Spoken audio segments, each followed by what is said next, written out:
Hello everybody. Today's episode is about derivatives. It's an introduction to derivatives, and we'll start off with informal definition of a derivative. The derivative of a function is simply the slope of the curve of that function at a point if the slope exists. And remember, not all curves have slopes at all points. So if the curve is vertical at any point, there is no slope. Now, an important point here is that tangent lines, and we can see a tangent line of our curve here. The slope of these tangent lines give us the slope of the curve at any point of tangency. So let's animate this and see how our tangent line slope is exactly the same as the slope of the curve. You can see as we move the point along the curve that the slope of the curve is the exact same slope as the slope of the tangent line.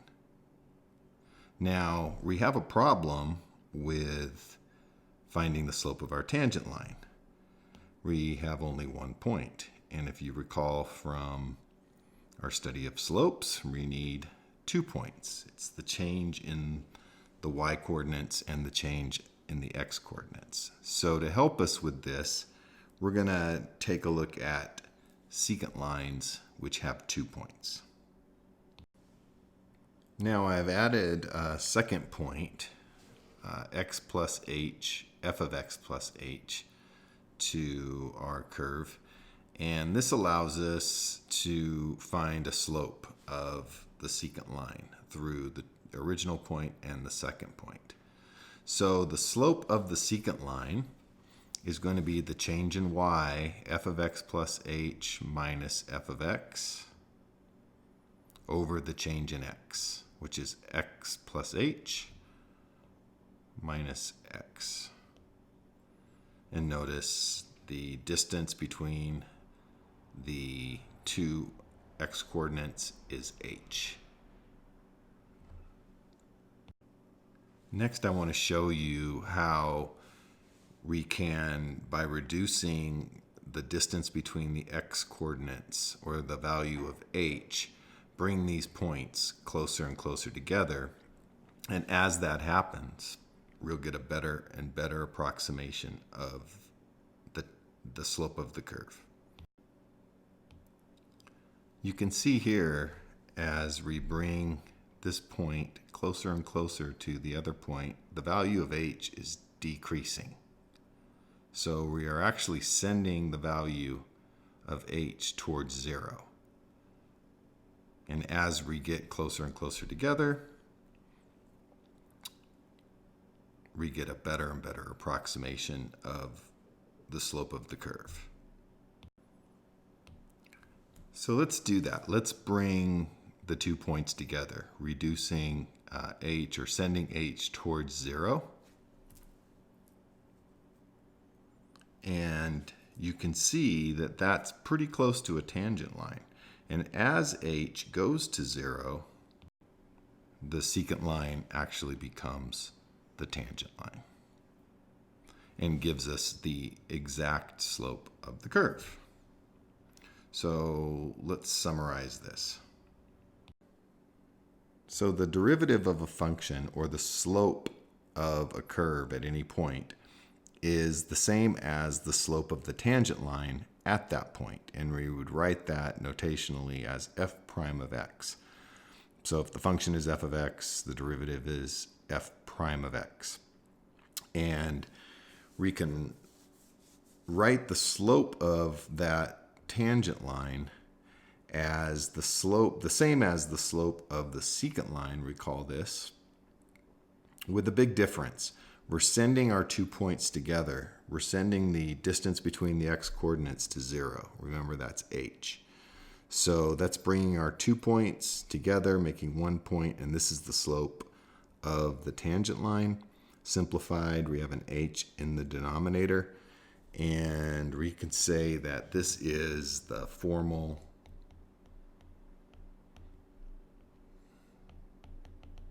definition of a derivative. Next, we'll use this formal definition of a derivative to find the derivative of a specific function. So for this example, we're going to find the derivative f prime of x if the function is x squared plus 2x, and we're going to use the formal definition of a derivative. And we need to show work in this type of a problem. So we'll start off with the formal definition of a derivative. F prime of x, the derivative of f of x, is the limit as h approaches 0 of f of x plus h minus f of x over h. So let's first find f of x plus h. So f of x plus h, remember from our composition of functions, since f of x is x squared, this is going to be x plus h squared. And then it's going to be plus 2 instead of x. It's going to be x plus h. And that expands to be x squared plus 2xh plus h squared plus 2x plus 2h.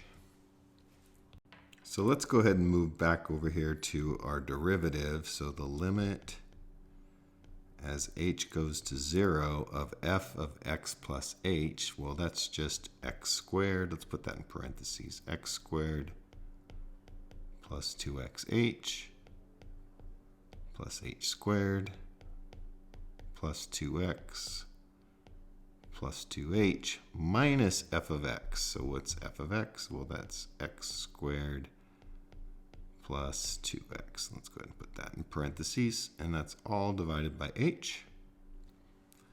So let's go ahead and simplify that. We can see that we have an x squared minus an x squared, and we have a 2x in here, and we have a minus 2x. So this is going to be the limit. Now we need to keep writing our limit here because we haven't substituted in for h. So h is still going to 0. And what do we have now? We have 2xh plus h squared plus 2h, all divided by h. Well, we can factor an h out of that numerator, so let's go ahead and do that. So the limit as h goes to 0, h times 2x plus h plus 2.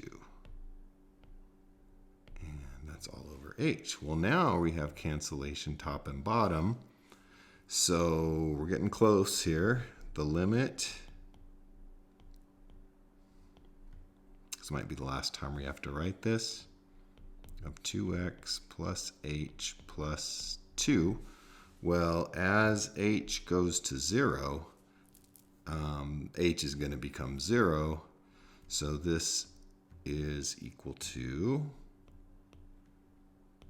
2x plus 2.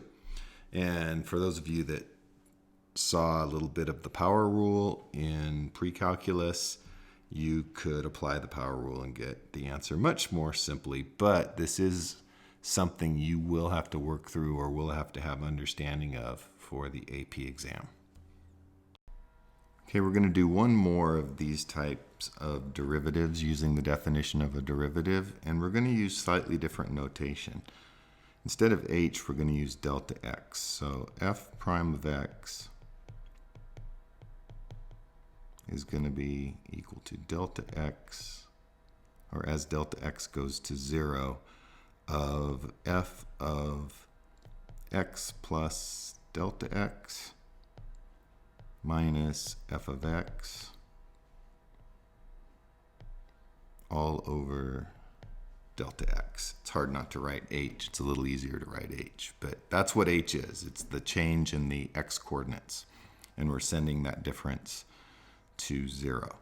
So what is f of x plus delta x? So f of x plus delta x is 1 over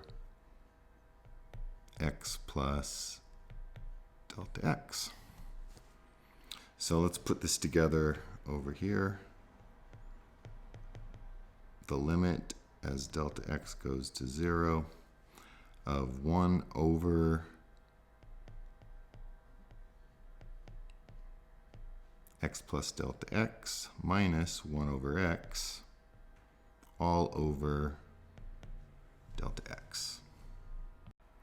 Now, as you'll recall from our work with rational functions, it's when you see fractional terms in the numerator or denominator, it's often a good idea to combine those with a common denominator.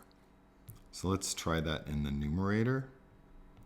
So it's going to be now the limit as delta x goes to 0 of, let's see, we want to multiply top and bottom here by x, and we want to multiply top and bottom here by x plus delta x. So our common denominator is going to be x times x plus delta x. And then our numerator, we multiply the first term top and bottom by x, and we multiply the second term top and bottom by x plus delta x. And that's all over delta x. So now we have some cleaning up to do.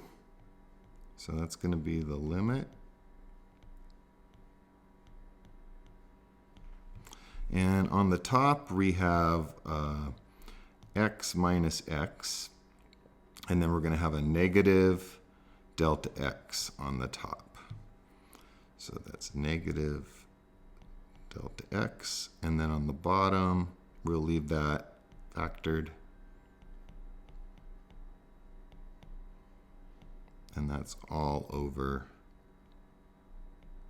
delta x. Now we can cancel the delta x on the top and the bottom here, so that leaves us with the limit of negative 1 over x times x plus delta x. Well, I think it's about time now to plug in 0 into our delta x. So let's do that. So this is going to equal the limit. Well, let's see. Do we need to write the limit again? If we plug in 0 for delta x, this is going to be negative 1 over x times x. X plus delta x is going to go to x. So that's negative 1 over x times x. I think we can just write that. So it's negative 1 over x squared. So that's f prime of x. That's the first part of our problem. Now we have to find f prime of 1, or the slope of the curve at x equals 1. Well, that's as simple as plugging in 1 into x. So it's going to be negative 1 over 1 squared. So the slope at x equals 1 of the curve 1 over x is negative 1. And if you take a look at the graph over here, you can see the tangent line to the curve at x equals 1 is has a slope of negative 1, down 1 over 1.